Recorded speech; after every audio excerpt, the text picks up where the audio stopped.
While things like Zoom and Slack have made working from home easier in many ways and kept us connected, adding more technology to the way we work or go to school has a lot of people feeling more stressed or frustrated. Some of that frustration comes from this inability to juggle so many different things at once, says psychologist Dr. Karen Dahl, which kind of comes down to the ultimate question: can we actually multitask? The short answer is it depends. When we're doing two things, like I can cook and listen to music, I can do those two things at once. I can walk, I can listen to a podcast, I can do those two things at once. However, when it comes to doing anything that requires complex thinking or single focused attention, it doesn't work. Our brains don't operate that way. Our brains are not like computers where we cannot have two operating systems going at the same time. What happens when we try to have those two operating systems going at the same time? Well, what happens is we get frustrated, we feel distracted, and to be totally honest, we feel ineffective. And this is a very common challenge where I hear from people that they get so frustrated because they're having a difficulty staying focused and they think that they're flawed in some way because they're not able to stay focused or pay attention for an extended period of time. And really, usually it's not their fault. So our workspaces and work lives are set up such that we're often getting pinged and notifications are going off. We've got text messages and emails. And every time a ping or a notification pulls us away from what we're doing, it takes our brains 6 to 21 minutes to reorient.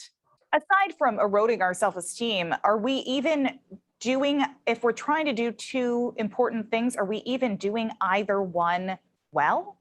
We are not. And anytime, if you think of when you're writing an email and somebody is talking to you, certainly you're either going to mess up in the email or you're not going to hear what people are saying.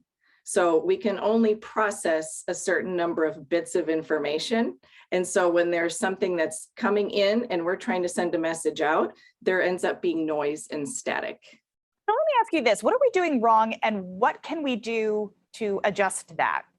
Great question. So what I usually suggest, number one, is looking at what are our external conditions.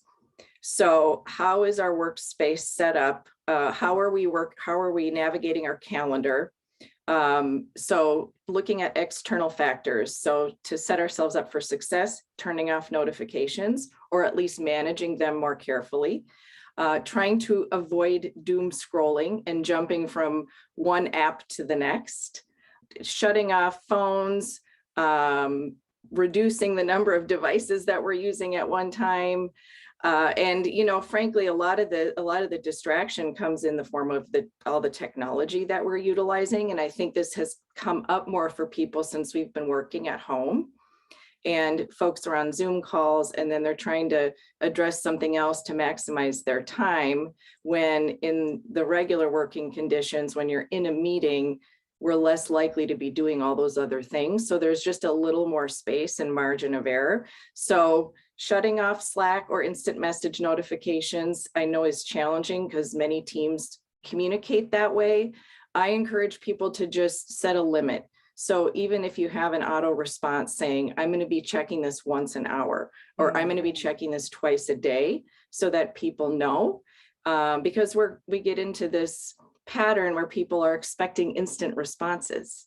Yeah, well, you kind of answered my question, but I was going to ask you, for so many people, myself included, that sort of goes against everything that our bosses expect. So do you have any recommendations on how to set yourself up for the proper way to respond to this? Yes. And you know what? I really believe the solution partially lies in just communicating, setting boundaries, and having that conversation.